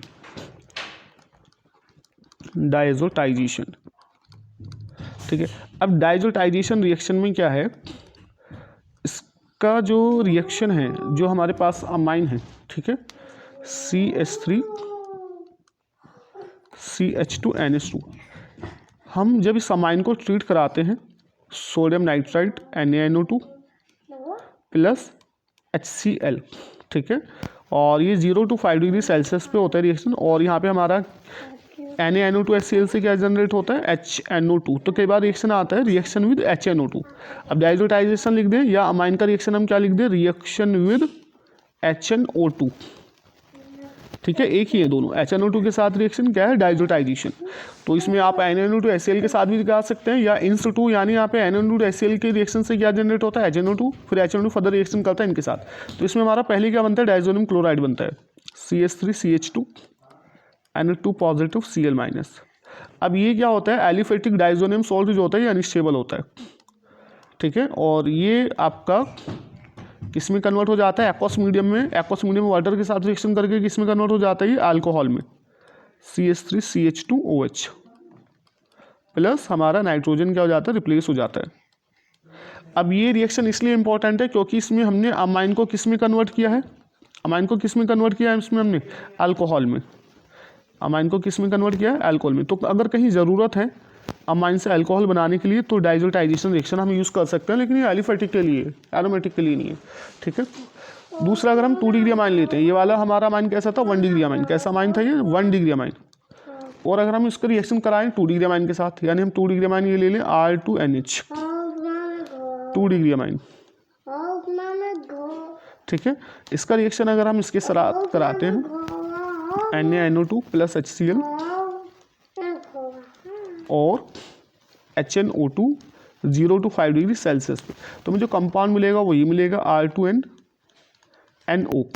ठीक है, हमें ये कंपाउंड मिलेगा, एंड नाइट्रोसो एन नाइट्रोसो, ये एनो नाइट्रोसो ग्रुप लगा हुआ है नाइट्रोजन से, एन नाइट्रोसो, और ये नाइट्रोजन से एक एल्काइल ग्रुप भी लगा हुआ है, N alkyl alkane amine, alkane amine, ठीक है, ये कंपाउंड मिलेगा। और अगर हमारे पास 3 डिग्री कंपाउंड है, 3 डिग्री अमाइन है, 3 डिग्री अमाइन, उसका रिएक्शन अगर आप कराते हो इसके साथ NaNO2 प्लस HCl और HNO2 0 to 5 डिग्री सेल्सियस, तो यहाँ से जो हमें कंपाउंड मिलेगा वो ये मिलेगा R3N positive HNO2 minus, try alkyl ammonium nitrite.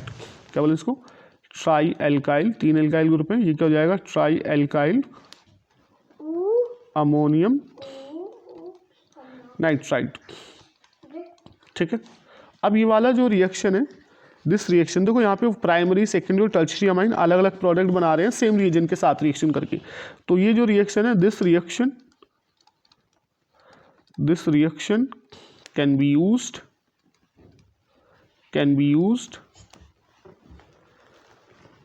to distinguish between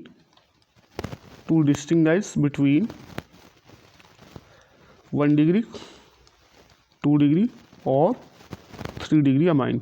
तो ये वाला जो रिएक्शन है हम 1 डिग्री, 2 डिग्री, 3 डिग्री अमाइन के साथ एज ए डिस्टिंक्शन टेस्ट हम ये यूज़ कर सकते हैं, ठीक है।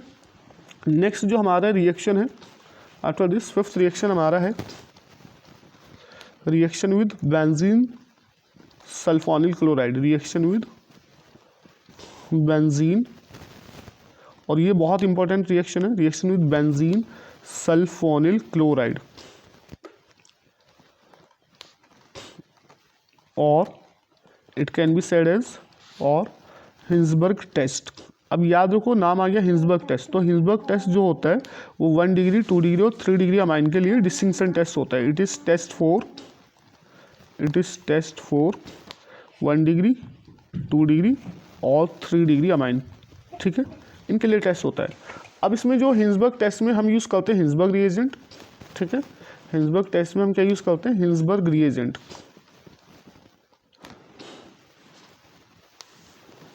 Hinsberg reagent. Now what is Hinsberg reagent? It is known as benzene sulfonyl chloride. Benzene sulfonyl chloride,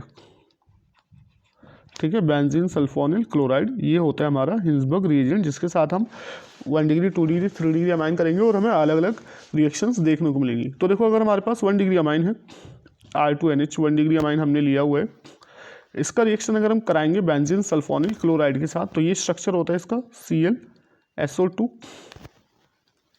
C6H5, ठीक है, ये बेंजीन सल्फोनिल क्लोराइड, या चाहे इसको C6H5 लिख लें, ठीक है। इस रिएक्शन में क्या होगा? ये HCl रिमूव कराएंगे, ये HCl रिमूव हो जाएगा ये, ठीक है, और ये हमारे पास क्या बनेगा?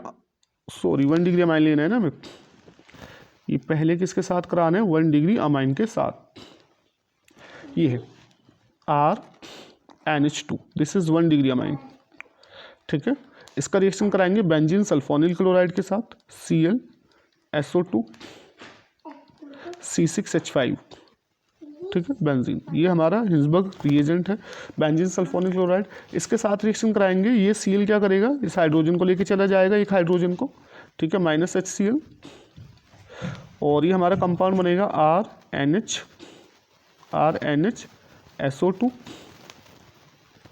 C6H5, ये बना बेंजीन सल्फोनामाइड, ठीक है, ये क्या बनेगा हमारा? N alkyl benzene sulphonamide. अब यहाँ पे ये जो हाइड्रोजन है ये कैसा है नेचर में? एसिडिक है। ये हाइड्रोजन कैसा नेचर में? एसिडिक। क्यों एसिडिक है? Due to presence of highly electron withdrawing group SO2, ठीक है। और जो इसको हम ट्रीट कराएंगे NOH के साथ। अब इसके पास क्या है? जो हमारा एन एल्काइल बेंजीन सल्फोनामाइड बनाया है, इसके पास एसिडिक हाइड्रोजन है, तो बेस के साथ रिएक्शन कर जाएगा, तो ये बेस में कैसा होगा? सॉल्युबल होगा। कैसा होगा बेस में? ये सॉल्युबल। बट अगर हम इसके अपोजिट 2 डिग्री अमाइन लेते हैं, R2NH, ठीक है, 2 डिग्री अमाइन, और उसका रिएक्शन हम बेंजीन सल्फोनिल क्लोराइड के साथ अगर कराते हैं, ClSO2 C6H5, ठीक, फिर से वही रिएक्शन होगी, HCl रिमूव हो जाएगा, ये HCl रिमूव हो जाएगा और कंपाउंड हमारा क्या बनेगा? R2N SO2 C6H5। अब हमें दिख रहा है कि नाइट्रोजन के पास इस नाइट्रोजन के पास एसिडिक हाइड्रोजन नहीं है कोई भी, तो क्या ये NaOH में सॉल्युबल होगा? It is not soluble in NaOH।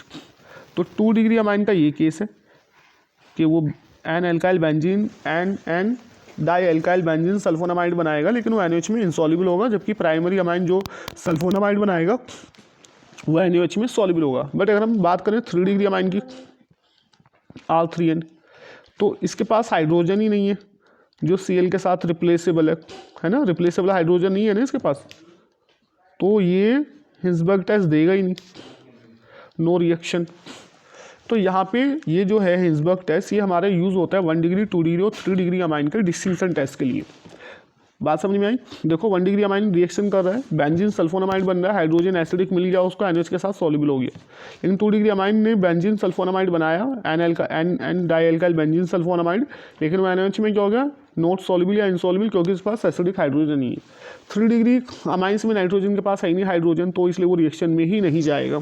तो ये हमारा कौन सा टेस्ट हो गया? ये हमारा हो गया बेंजीन ये हिंसबर्ग टेस्ट। ठीक है, नेक्स्ट इसमें बात करेंगे हम इलेक्ट्रोफिलिक सब्स्टिट्यूशन रिएक्शंस को लेके।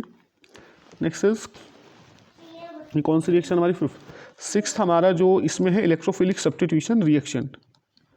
इलेक्ट्रोफिलिक सब्स्टिट्यूशन रिएक्शन,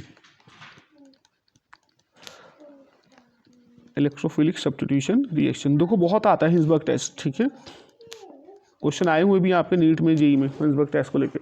अब इलेक्ट्रोफिलिक सब्स्टिट्यूशन रिएक्शन की बात करते हैं, तो देखो जो हमारा aromatic electrophilic substitution reaction generally benzene और बेंजीन डेरिवेटिव्स देते हैं। तो देखो हमारे पास ये जो NH2 ग्रुप लगा हुआ है बेंजीन के ऊपर, ये कैसा है?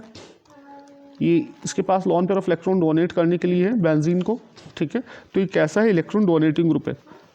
कैसा ग्रुप है? Electron donating. और जो इलेक्ट्रॉन डोनेटिंग ग्रुप होते हैं वो कैसे होते हैं? Ortho para directing. कैसे होते हैं वो? Ortho para directing. ठीक है, और ये क्या करेगा? NH2 कैसा इलेक्ट्रॉन डोनेटिंग ग्रुप है, so it highly activate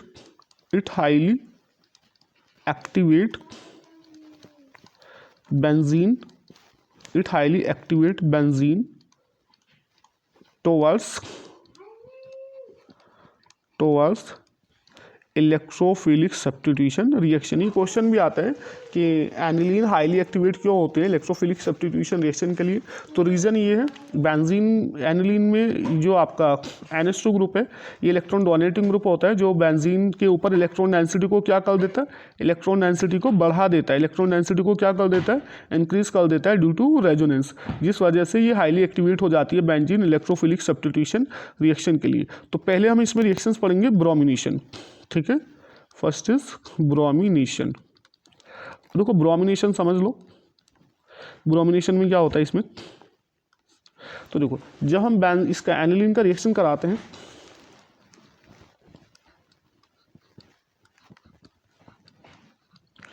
aniline का रिएक्शन हम कराएंगे ब्रोमीन के साथ। ठीक है, ब्रोमीन वाटर के साथ जब रिएक्शन कराएंगे तो ये क्या होता है? इलेक्ट्रोफिलिक सब्स्टिट्यूशन रिएक्शन के लिए हाईली एक्टिवेट होता है।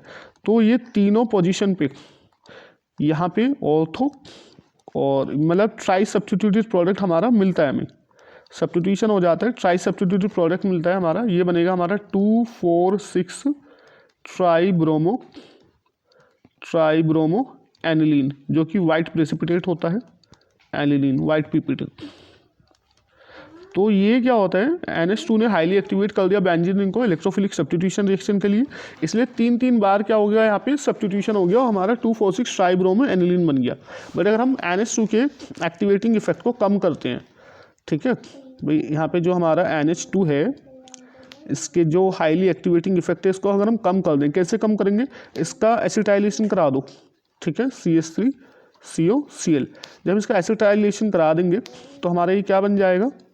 एसिटेनिलाइड बन जाएगा हमारा ये NHCOCH3, ये बन गया ना हमारा, एसिटेनिलाइड बन गया। अच्छा, इस एसिटेनिलाइड में अब क्या होगा? इसका हम देखें हमारे पास क्या मिला है हमें? NHCOCH3। आफ्टर एसिटाइलेशन हमें ये मिला है। तो देखो हम इसको ऐसे लिख सकते हैं NHCOCH3। तो देखो पहले क्या था? पहले जो लॉन पेयर ऑफ इलेक्ट्रॉन थे पहले जो लॉन पेयर ऑफ इलेक्ट्रॉन थे नाइट्रोजन में वो सीधे सीधे किस में जा रहे थे, रेजोनेंस में जा रहे थे, और बेंजीन के ऊपर इलेक्ट्रॉन डेंसिटी को बढ़ा रहे थे, है ना, बेंजीन के ऊपर इलेक्ट्रॉन डेंसिटी बढ़ा रहे थे। लेकिन अभी क्या हुआ है, अभी यहाँ पे जब हमने एसिटाइलेशन कर दिया तो ये जो नाइट्रोजन पे लॉन पेयर है ये कार्बोनिल ग्रुप जो आया हुआ है हमारा एसिटाइलेशन में, इसके साथ भी रेजोनेंस में चला गया। जब इसके साथ भी रेजोनेंस में चला गया तो after acetylation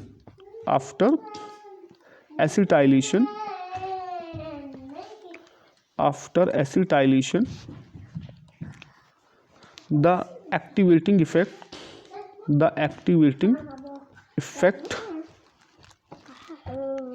of nitrogen decrease, ठीक है, यानी जो NH2 ग्रुप है इसका एक्टिवेटिंग इफेक्ट क्या हो गया, अब कम हो गया, ठीक है, NH2 इफेक्ट क्या हो गया, कम हो गया, क्योंकि अब नाइट्रोजन सिर्फ बेंजीन के साथ रेजोनेंस में नहीं है, वो कार्बोनिल के साथ भी रेजोनेंस में चला गया। अब अगर हमें मोनो सब्स्टिट्यूटेड प्रोडक्ट लेना है तो हम क्या करेंगे, मोनो सब्स्टिट्यूटेड प्रोडक्ट लेने के लिए पहले हम क्या कराएंगे, इसका एसिटाइलेशन कराएंगे, ठीक है, फर्स्ट इज एसिटाइलेशन CH3COCl, इसके साथ एसिटाइलेशन करा दिया हमने तो हमारा एसिटेनिलाइड बन गया, ठीक है, क्या बन गया हमारा एसिटेनिलाइड NHCOCH3 ये बन गया।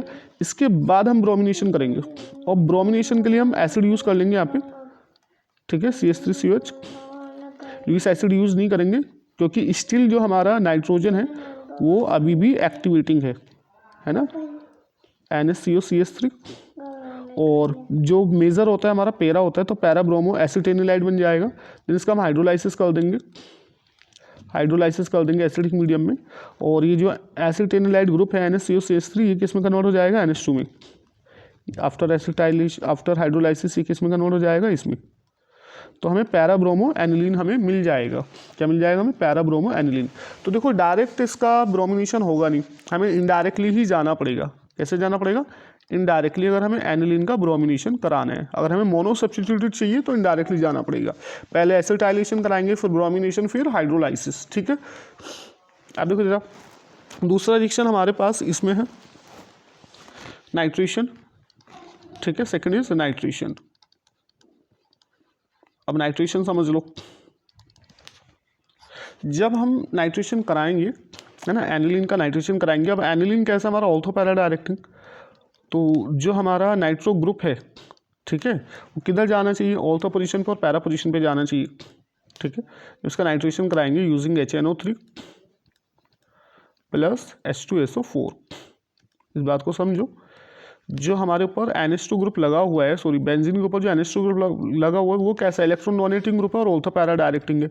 तो हमारा कंपाउंड सिर्फ ये बनना चाहिए कि NO2 ग्रुप किस पे जाना चाहिए, ऑर्थो पोजीशन पे जाना चाहिए इलेक्ट्रोफाइल, और इलेक्ट्रोफाइल कहाँ जाना चाहिए, पैरा पोजीशन पे, क्योंकि NH2 इलेक्ट्रॉन डोनेटिंग ग्रुप है तो कैसा ही ऑर्थो पैरा डायरेक्टिंग। तो बनना तो चाहिए हमारा सिर्फ ये, बट यहाँ भी प्रॉब्लम एक ये आता है कि यहाँ ऑर्थो पैरा नाइट्रो एनिलीन के बनने के साथ साथ यहाँ पे हमारा ये वाला कंपाउंड भी मिल जाता है NH2NO2, यानी जो नाइट्रेशन है वो मेटा पोजीशन पे भी हो जाता है।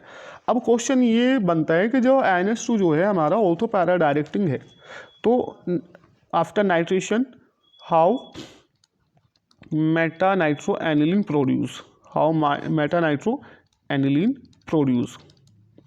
क्वेश्चन ये बनता है कि मेटा नाइट्रो एनिलीन क्यों बन जाता है during the nitration of aniline, Meta nitro aniline क्यों बनता है। तो इसमें रीज़न है, रीज़न क्या है कि जो हमारा एनिलीन है ये नेचर में कैसा है, बेसिक है। कैसा है नेचर में, ये बेसिक इन नेचर है। तो जब इसके पास कोई स्ट्रॉन्ग एसिड आता है, लाइक जैसे HNO3 H2SO4 स्ट्रॉन्ग एसिड है, तो यहाँ से इसे क्या मिला, H+ मिल गया। तो कुछ मॉलिक्यूल्स एनिलीन के क्या कर गए, प्रोटोनेशन कर गए, ठीक है, और हमारा ये क्या बन गया, एनिलीनियम आयन। जब NH2 ने H+ एक्सेप्ट किया, बेस है, H+ एक्सेप्ट किया इसने एसिडिक मीडियम से, तो क्या बना लिया, NH3+। अभी क्या बन गया, एनिलीनियम, क्या बन गया, एनिलीनियम। अब यहाँ पे जब नाइट्रोजन के ऊपर प्लस चार्ज आया तो अब ये कैसा हो गया, this is now is electron withdrawing group. कैसा हो गया ये, इलेक्ट्रॉन विड्रॉइंग ग्रुप। और जब तुम्हें पता है बेंजीन के ऊपर इलेक्ट्रॉन विड्रॉइंग ग्रुप लगता है तो वो कैसा हो जाता है, दैट इज मेटा डायरेक्टिंग। तो इसमें इसलिए मेटा नाइट्रो एनिलीन बन रहा है क्योंकि कुछ मॉलिक्यूल एनिलीन के एसिडिफिकेशन के थ्रू क्या बना लिए, एनिलीनियम आयन बना लिए, और एनिलीनियम आयन बनने के बाद जब नाइट्रोजन में प्लस चार्ज आया वो इलेक्ट्रॉन विड्रॉइंग हो गया। और इलेक्ट्रॉन विड्रॉइंग कैसा होता है, मेटा डायरेक्टिंग इसलिए एनिलीन में जब हमने नाइट्रेशन कराया था, ठीक है, तो NO2 ग्रुप कहाँ जाके लगा, मेटा पोजीशन पे भी लग गया कुछ, ठीक है, इसलिए मेटा नाइट्रो एनिलीन बनाए। आएगा समझ में, due to formation of anilinium ion. तो आप इतना भी लिख के आ जाओगे मेटा नाइट्रो एनिलीन क्यों बनाया, due to formation of anilinium ion, ये भी आपका सही हो जाएगा। बट अगर हमें सिर्फ पैरा ब्रोमो सब्स्टिट्यूटेड लेना है तो फिर वो इनडायरेक्ट मेथड, पहले एसिटाइलेशन कराएंगे। इनडायरेक्ट मेथड क्या है कि पहले जो हमारे पास एनिलीन है उसका हम कराएंगे एसिटाइलेशन, ठीक है, एसिटाइलेशन कराएंगे, HCl रिमूव होगा तो पहले क्या बनेगा, एसिटेनिलाइड बनेगा, NHCOCH3, ठीक। इसके बाद नाइट्रेशन कराएंगे, HNO3 प्लस H2SO4। अब इसका जो, अब यहाँ पे जब हम कराएंगे आफ्टर एसिटाइलेशन नाइट्रेशन कराएंगे तो यहाँ पे हमें ऑर्थो सब्स्टिट्यूटेड और कैसा मिलेगा, पैरा सब्स्टिट्यूटेड मिलेगा, ठीक है, ऑर्थो और पैरा सब्स्टिट्यूटेड हमें एसिटेनिलाइड मिल जाएगा, NHCOCH3 और NO2। अब इन दोनों का क्या कर दो, हाइड्रोलाइसिस कर दो।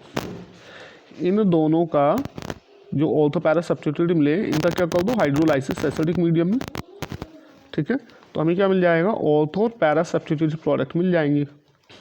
और जिसमें पैरा हमारा क्या होगा, ऑब्वियसली मेजर होगा, NH2NO2 प्लस NH2NO2, ये हमारा क्या होगा, दिस इज मेजर, ठीक है, मेनली तो ये बनेगा हमारा। तो हम इनडायरेक्टली जाएंगे इसके लिए, नाइट्रेशन के लिए, ठीक है। नेक्स्ट इसमें हमारा जो है सल्फोनेशन, थर्ड हमारा कौन सा रिएक्शन है, सल्फोनेशन। सल्फोनेशन, अब सल्फोनेशन में क्या है, सल्फ्यूरिक एसिड के साथ ट्रीट कराएंगे। तो जब हम एनिलीन को ट्रीट कराते हैं सल्फ्यूरिक एसिड के साथ, ठीक है, अब हमें पता है NH2 कैसा है, बेसिक है, और सल्फोनेशन में हम क्या यूज़ करते हैं, H2SO4 जो कि स्ट्रॉन्ग एसिड है। तो होता क्या है, जो अमाइन है वो H2SO4 से क्या एक्सेप्ट कर लेगा, H+ एक्सेप्ट कर लेगा, ठीक है, और ये क्या बन जाएगा, NH3 प्लस HSO4 माइनस, ये बन जाएगा अमोनियम हाइड्रोजन सल्फेट। क्या बन जाएगा, अमोनियम हाइड्रोजन सल्फेट। अब यहाँ पर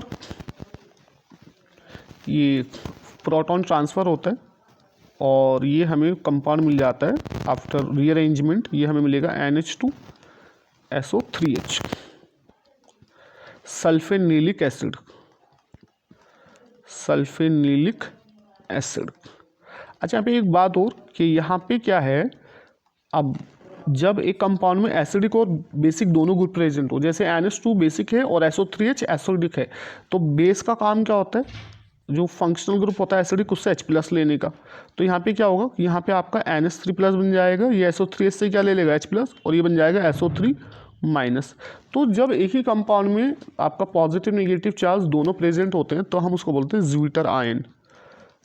क्या बोलते हैं, ज्विटर आयन। तो सल्फोनेशन जब करते हैं एनिलीन का तो ज्विटर आयन हमारा बन जाता है, ठीक है, हमारा सल्फोनेशन हो गया। इसको जब हम हीट करेंगे ये रीअरेंज कर लेगा और सल्फेनिलिक एसिड बन जाएगा, ठीक। अच्छा नेक्स्ट इसमें जो रिएक्शन है वो नोट पॉइंट ये है, नोट पॉइंट ये है that aniline do not undergo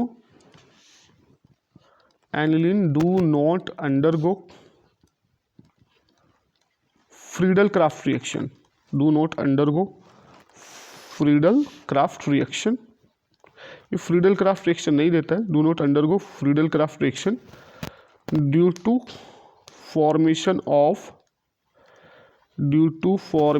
of salt with Lewis acid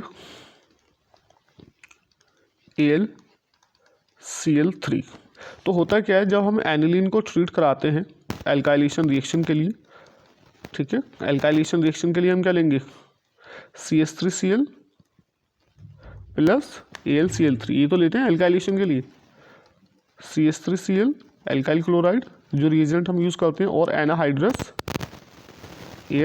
Cl3। अब AlCl3 क्या है? लुईस एसिड है। लुईस एसिड है, इलेक्ट्रॉन पेयर की कमी है इसमें। इसमें क्या है? इलेक्ट्रॉन कमी होता है। तो नाइट्रोजन क्या करता है? स्ट्रांगली बेसिक है तो ये क्या करता है? अपना लॉन पेयर किसको दे देता है? इसके वैकेंट ऑर्बिटल में दे देता है। ठीक है, और ये हमारा कंपाउंड जो है कुछ इस तरह से बन जाता है, NH2 पॉजिटिव AlCl3 माइनस। और जब नाइट्रोजन पे पॉजिटिव चार्ज हो गया, इट बिकम्स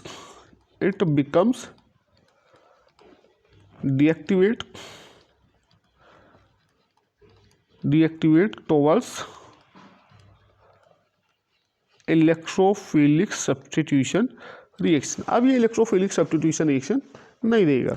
ठीक है, इसलिए फ्रीडल क्राफ्ट रिएक्शन में नहीं जाता है। ये क्या बना लेगा? सॉल्ट बना लेगा, एसिड बेस रिएक्शन हो जाएगा। ये आपका लुईस एसिड है, ये क्या आपका लुईस एसिड।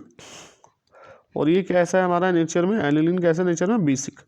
तो लॉन पे जो है नाइट्रोजन के वो इजीली अवेलेबल हो जाते हैं, एल्यूमिनियम के वैकेंट ऑर्बिटल में चले जाते हैं और ये सॉल्ट बना लेता है जिसमें नाइट्रोजन प्लस चार्ज आ जाता है और ये क्या हो जाते हैं? इलेक्ट्रोफिलिक सब्स्टिट्यूशन रिएक्शन के लिए फर्दर डीएक्टिवेट हो जाता है।